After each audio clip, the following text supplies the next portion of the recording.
Congressman Whitesides, who represents Santa Clarita area. It's very reassuring to know that we have an all hands on deck, both at the state and at the federal level. And we will rebuild. And to my friends out there that have lost their homes, we are here for you as we look forward to what we are going to do to help you rebuild your life. So with that, thank you. Next, Congressmember Judy Chu. Hello, I'm Congressmember Judy Chu, and I just got off the plane from Washington, D.C. My heart goes out to those who've lost their homes and their businesses. I've had friends tell me that they've lost their homes, and I can't believe the destruction that this fire is causing. But I want to tell you that this morning I was on the phone with the White House and with FEMA, and President Biden has declared this a national disaster. So now the mechanics are set for people to get assistance for recovery from FEMA. And also, FEMA was asked last night by the state of California to declare this eligible for the fire management grants, and indeed it is. So all the expenses that we see for fighting this fire will be reimbursed by the federal government. And also, I've spoken to Supervisor Torres of the San Gabriel Mountains. He's asked for help from Washington, D.C. to close the forest area. So I do want to urge everybody, please stay away from the forest area. I just urge everybody to make sure that you obey the evacuation orders, and that also you take advantage of the shelters that are available at the Pasadena Civic Center as well as the Arcadia Community Center. Our office is going to be ready to assist you in the recovery from these fires. And we know that there will be assistance from Small Business Administration, which has emergency loans, and there will be grants from FEMA. But right now, the most important thing is to be safe.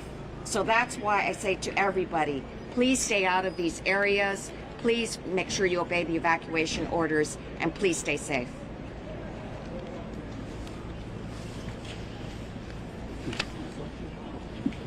Next, State Senator Sasha Renee Perez.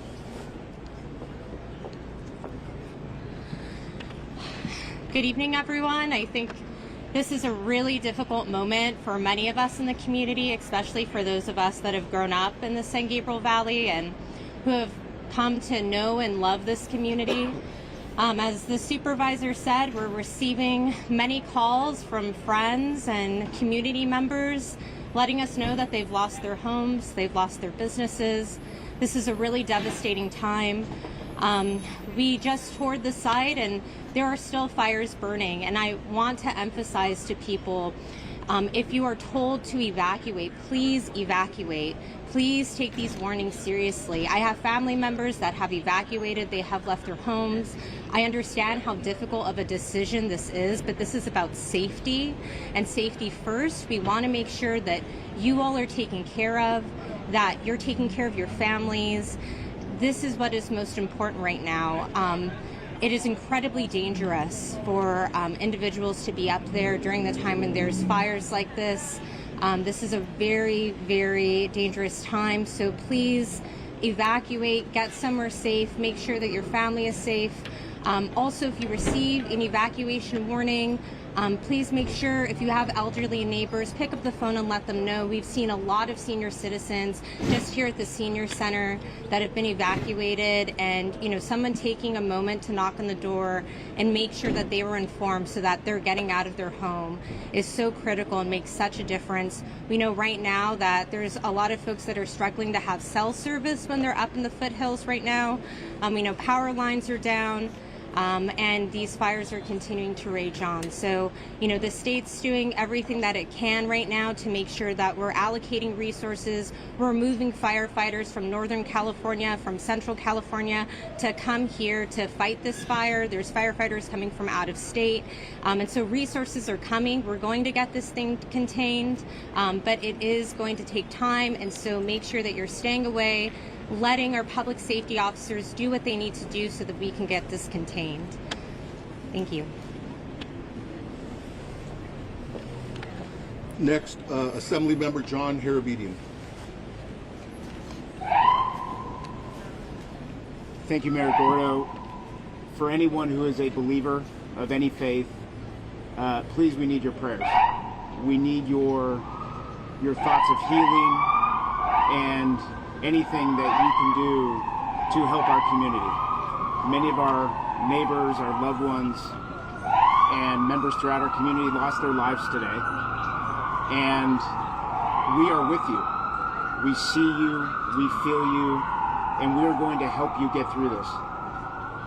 As part of the state of California, along with our governor, our federal and local officials, our main mission now is to keep people safe, minimize any further devastation, and for those of you who lost your homes, who lost your property, who lost your loved ones, we are going to help you rebuild. We're going to do everything we can to fight for you every day, now, this week, over the next couple months and years, to make sure you get your life back. And that is my promise, that is the promise of everyone behind us. But please, stay diligent, heed the warnings of our public safety officers, and please stay out of harm's way. Thank you to our men and women on the front lines, our first responders. We are not out of this.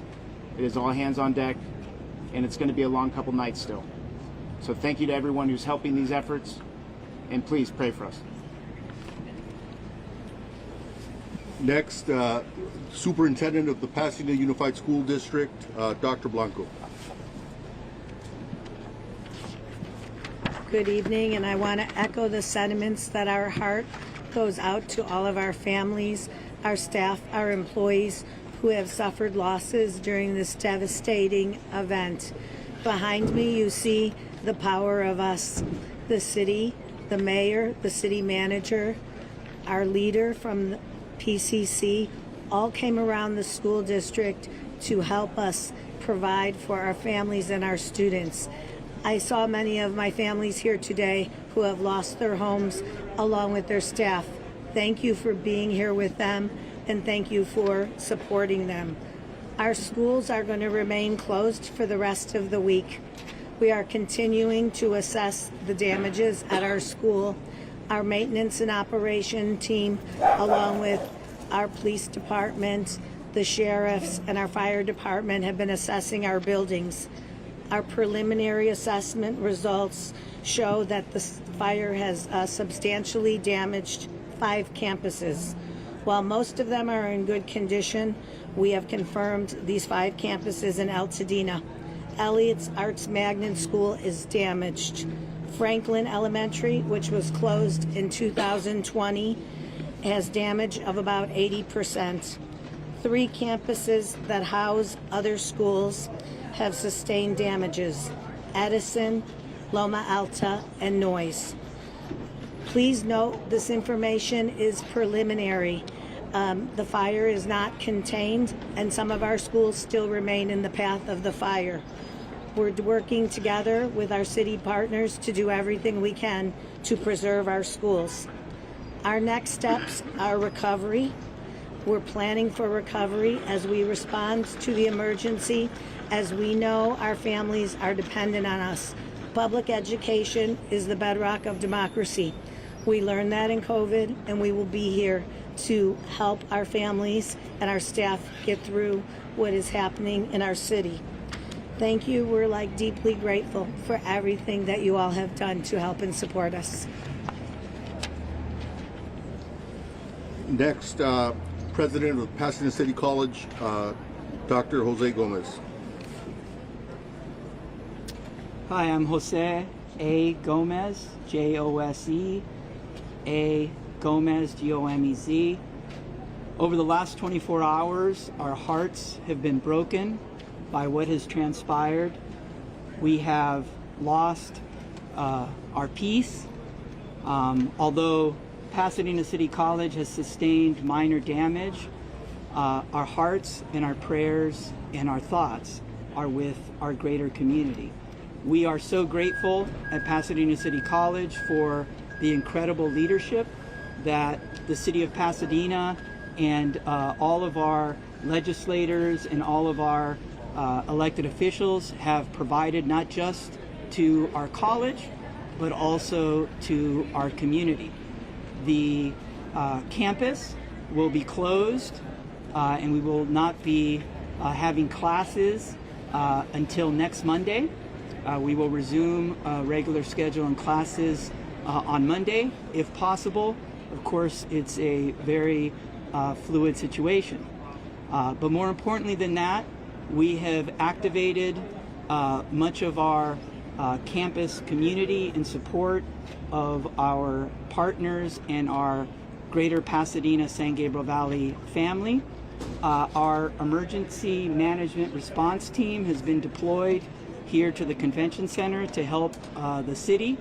We have our nursing staff who will be arriving soon to help our city Department of Public Health, and in partnership with our superintendent of Pasadena Unified School District, Dr. Elizabeth Blanco, we are also serving meals to our PUSD families at Pasadena City College. We are here to help in any way possible, and we of course appreciate all of your support and all of your help. Pasadena and the San Gabriel Valley has been an amazing partner to PCC, and we are here to be an important and critical partner to the communities that we serve. Thank you. Next, from the Humane Society, Dia DuVernay. I'm Dia DuVernay, President and CEO of Pasadena Humane. We're a nonprofit animal welfare organization and shelter serving Pasadena and 10 surrounding areas, including Altadena, which has been very hard hit by this fire. And our hearts really go out to all the people who have lost their homes and their pets in this disaster. We recently just heard from one of our board members who lost her home with her 2 cats in it. I'm sure we're going to be hearing more stories like this in the coming hours and days, but our primary focus has been over the past 24 hours to assist people who have been safely evacuating with their pets and need a place for their pets to go. So we've taken in over 250 pets in the past 24 hours, and we have been working today to coordinate with shelters throughout the state to help take the animals that are already in our shelter to make room for more animals who are coming in.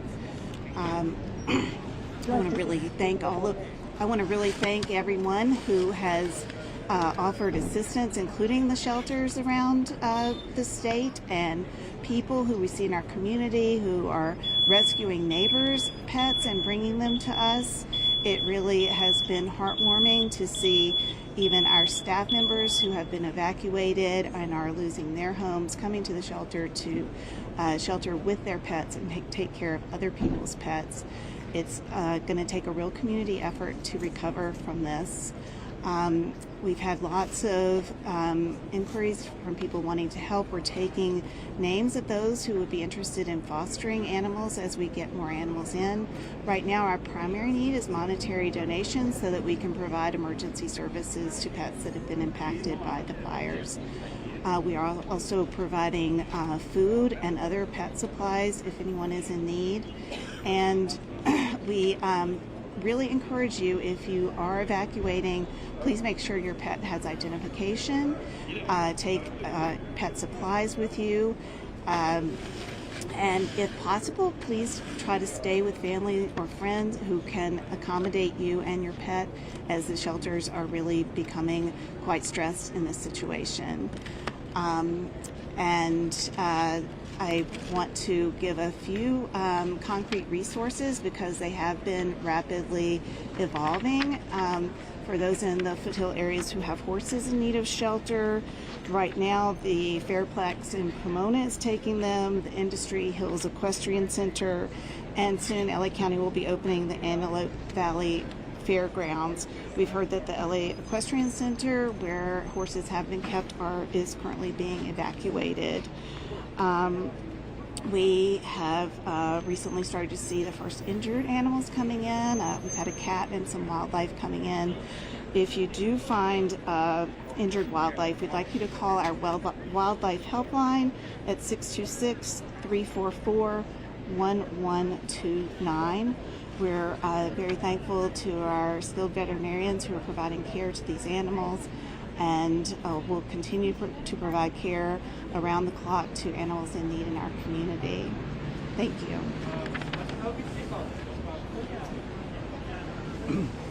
Next, because this is still an active fire with very little, if any, containment, I think it's important to hear from the fire chief. And our fire chief is here with us, Chief Chad Augustine. Good afternoon. My name is Chad Augustine, your Pasadena Fire Chief, ChadAugustin. I'd like to give you a current sit-stat on our Eaton Fire. We can confirm that the Eaton Fire is now over 10,600 acres at 0% containment. I'd be remiss, though, if I didn't highlight some of the heroic actions last night by your public safety, police, and fire, who literally saved lives, pulling people out from burning buildings, getting them out of streets and vehicles where they had no ways to evacuate. Our death count today would be significantly higher without their heroic actions. We currently have 60 strike teams requested and 750 firefighters working on this incident. We're in a unified command with multiple agencies to include Law, LA County Fire, LA County Sheriff, and Angeles National Forest, along with Pasadena Fire. We have strike teams committed from all over the state and as far as Arizona coming to assist us. Multiple structures have been damaged or destroyed as this wind-driven fire had wind gusts of 70+ miles per hour. We had spotting of embers 2 to 3 miles ahead of the fire. I can confirm tonight that we have somewhere between 200 and 500 structures damaged or lost. We really need, as it becomes safe to do so, and we get a better handle on this fire, we need to come in and be able to survey the damage to get an exact total of number of structures that have been damaged or completely lost. We continue to be in red flag conditions, and we expect that to be through Thursday with variable and high wind speeds, thankfully not as strong as what we saw last night. We are encouraging people to stay updated as the weather can continue to change very rapidly. Please, if we issue an evacuation order, heed our request. Be prepared, have your go bag, and immediately evacuate. Thankfully, the current forecasts allow us today to start getting aircraft in to fight this fire. Since around 10 a.m., we've had aircraft doing water drops. With the goal of limiting the fire spread, we will come behind those water drops with hand crews and fire engines to get a containment line around this fire. We expect, with favorable conditions over the next couple days, to start making good progress on this fire. And with that, I'll turn it over to the police chief. Chief, we take a question. On the statistics and the current situation with you have your firefighters, how are they holding up for the past 22 hours? Yeah, they're exhausted. We need those reinforcements coming in, but they've done incredible work. Where they've, an example is crews that fought 15 house fires over a 28-hour period. They didn't save any of them, but they prevented 2 or 3 blocks away from burning down. So great work, not just from your Pasadena fire, but throughout this entire region. Chief, can you talk about strike teams? What's the status of that? How long have you been Great question. So we have multiple strike teams that arrived. We're in the early like 15-ish strike teams, and we expect over the next 24 hours we'll be close to 50. Even some of the Arizona strike teams should be here by this evening. Chief, can you talk about resources being stretched? I know that this morning, looking at some of the fires, there were maybe 1 or 2 firefighters on scene only because it appeared not to have the resources. Everybody stretched to the limit. Can you talk about that situation? Yeah, sure. I would be kidding all of you if I said we didn't have resources stretched yesterday, right? It's a rarity that you have 2 major brush fires in LA County, like we did yesterday with the Eaton Fire and the Palisades, let alone the multiple other fires that we saw. So we had an extreme drawdown from with LA County Fire, and they are our biggest partner. Even with their drawdown, they sent us a lot of resources last night, which was really helpful. It's unfortunate with the wind gusts that we had, up to 70-mile-an-hour winds, they had to ground their aircraft last night. But we really relied on all of LA County to bring us resources, and then with the mutual aid requests from up and down the state. Did that answer your question? Yes, thank you. One more. I wanted to ask about you inside the fire zone and multiple residents atop the dock and lack of water pressure or lack of water at all trying to fight fires. There's a similar situation in the Palisades, and they said it was due to the amount of water usage at one time. Is this what you were seeing? What was the situation there? We saw it firsthand as well. Why was this the case? Is this going to be a problem for? Yeah, when you have multiple fires, multiple city blocks on fire, with I'll throw a number out, 100 fire engines flowing water, we are gonna stretch our water system. On top of that, we had a loss of power temporarily, which impacted our water system. But I'll be clear, we could have had much more water. With those wind gusts, we were not stopping that fire last night. Those erratic wind gusts were throwing embers for multiple miles ahead of the fire, and that's really what caused the rapid spread of this fire. Sir, where is specific the fire start? The most specific, because this a picture taken approximately 6:30 last night, like a transforming fire in around Canyon. That's correct. The time that is correct, and around 6:30 was when the fire came in the Altadena area. It was actually in LA County, but right on the border. We had both Pasadena and LA County resources arriving almost simultaneously, and then of course the fire quickly moved into the Pasadena city limits. So 10,600 acres on fire, 0% containment, hundreds of homes destroyed.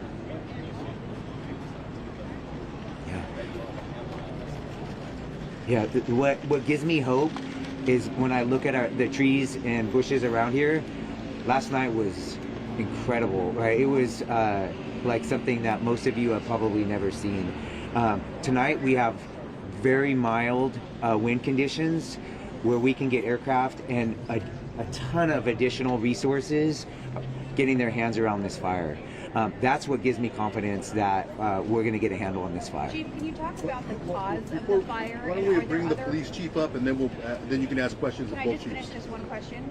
Can we talk about the cause of the fire and if there are other, because we know that there's several fires burning, are any of these connected, does it look like? Could they be arson? The cause, you're going to love my generic answer, but the cause is under investigation, right? We have multiple fire investigators as well as fire and arson investigators from LA County and local resources investigating that. We need to let them do their good work so that we can come up with an accurate cause and origin.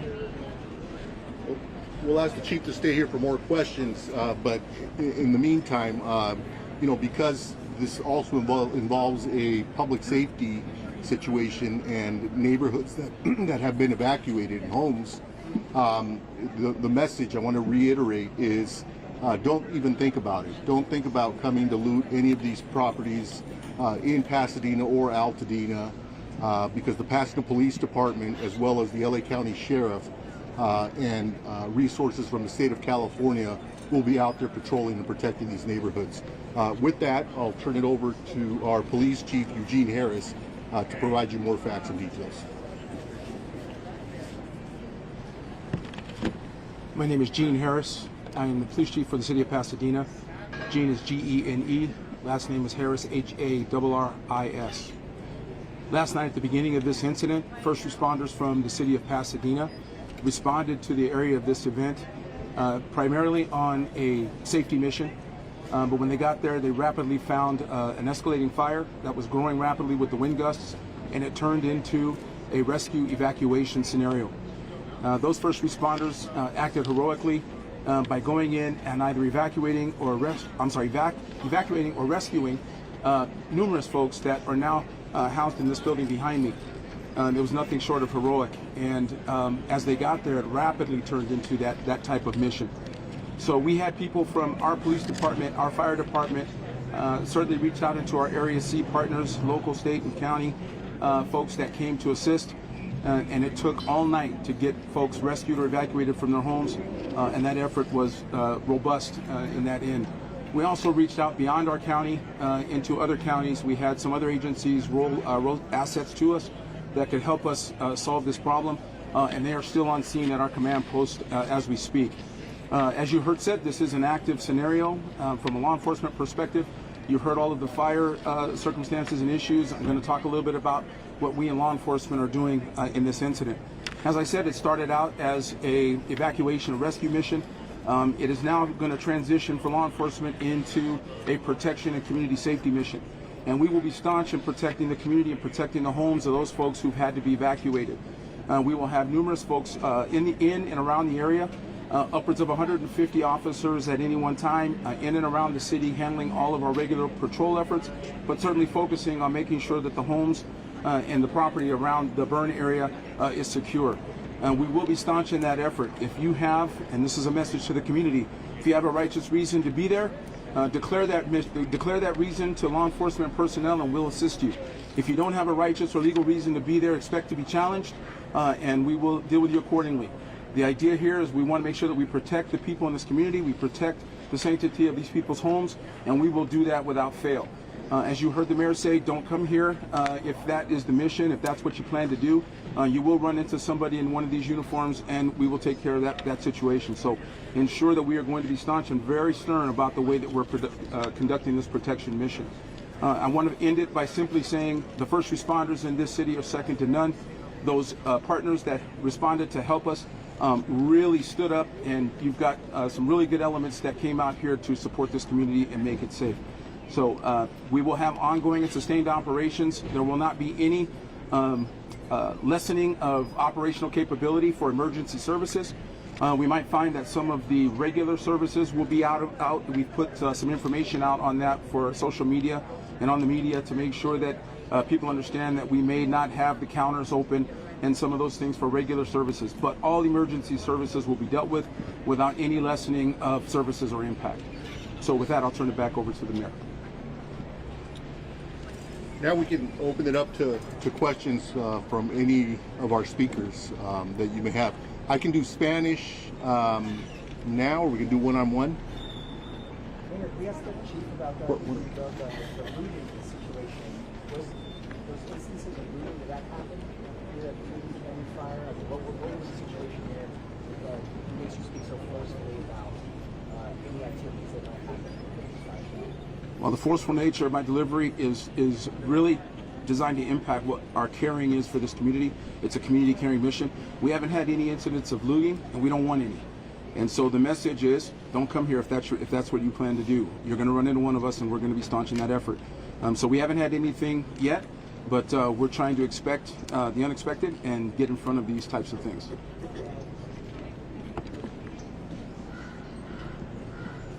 Any other questions for Chief Augustine? Chief, there were a number of significant spot fires that broke out not only in the hills but along Lake Avenue, for example. Several buildings, several caught fire at once. Do you anticipate any of that tomorrow? I do not. Right? Well, we're still in a very active incident, right? And we have a dynamic fire that has 0% containment. But what caused a lot of last night's issues was the dynamic winds. Wind gusts of 70 miles an hour and very erratic winds. 2 in the morning, they changed direction heading westward, and we ended up having evacuations all the way to Glendale. So do I expect a risk of fire spread tomorrow? Yes. Do I expect erratic fire weather like we saw last night? No. Chief, can you elaborate on how far those embers were going and how much that contributed to the spread of the fire? We can confidently say those embers were spreading ember cast 2+ miles, right? And we were in red flag conditions, right? And just acknowledging that we're in red flag conditions in January, right, should make us all pause. And so the humidity was so low last night that a single spark could cause a fire. And then you add in the wind gusts, and when I was driving to the fire last night, there was fires, dozens of fires starting just from the embers that were being thrown blocks, and miles ahead of the fire. Chief, the owner of the Bunny Museum told us on our air on CBS that the fire hydrant in front of the museum was dry and that firefighters couldn't get any water. Are you sure that all the hydrants are working? Is that a water pressure problem? What's your thoughts on that? Yeah, I can't comment on that specific instance because I don't know the facts of that, but I can tell you that it's very common in a brush fire in a city when you have that big of a fire with that many resources that we're going to tax our water supply and our water system. Then if you have a loss of power, which may impact the pressure, it's going to make it even worse. So yes, all of that. We're going to struggle on water supply on a very, very large brush fire like we saw last night with multiple structures on fire. Do you feel that you got enough help, enough mutual aid quick enough? Did it arrive fast? Yeah. Did it help? Sure. What was great, if there was a positive thing from yesterday, is we were preparing for a wind event for multiple days in advance of what happened last night. We were preparing for a wind event as well as possible brush fire, but you had augmented staffing all over the county, and which really benefited us because we were able to be nimble, send resources to Palisades Fire early in the day, and they were sending us resources by the evening time. That's the benefit of the mutual aid system in California, specifically LA County. You know, as you're speaking right now on our air, we're showing live pictures of the house that burned to the ground. Yes. These are images that you and everyone second has seen all day long.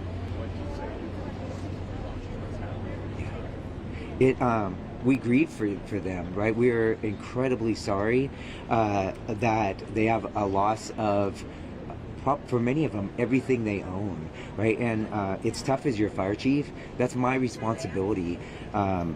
I also know that last night was unprecedented conditions where we did a lot of good work, but we were not able to save every residence or building that was out there.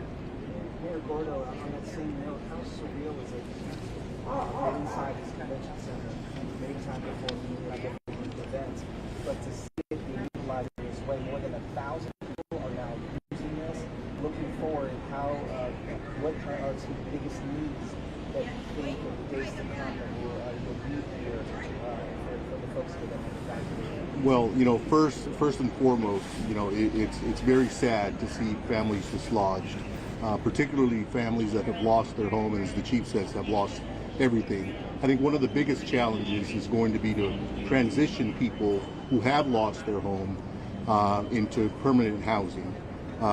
We have hundreds of homes that have been destroyed, and moving people into permanent long-term housing is definitely going to be a challenge, and it's going to be a challenge that we're going to engage the county, the state, and the federal government in. Has there been any contact information or website or phone number set up for missing persons? So if a family member, if someone in the area is evacuated, families out of state or out of county, how do we track down? Well, the standard 911 will be efficient enough to get us to the numbers that we need to get you. I would suggest that you make that call. To me, that stands to be an emergency, so let's do that. You can also contact our business line, and we can get you to the right people that can guide you in. If you think that your folks are at our evacuation center, which is right here behind us, we have plenty of staff that are here that can help you ID any family members or friends that might be here. What's the business line? I don't know that off the top of my head, unfortunately, but we can get that on our website.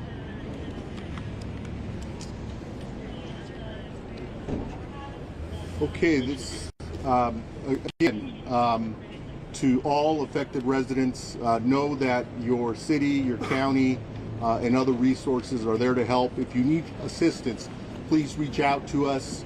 You know, Pasadena and its residents and Altadena, it's a resilient community, and I'm sure that we'll bounce back. In the interim, this is an evolving situation, and so we're asking people to listen in carefully to what the police chief, the fire chief are saying. If you're asked to evacuate, evacuate. If you're thinking about coming to Pasadena or Altadena, for that matter, to cause problems,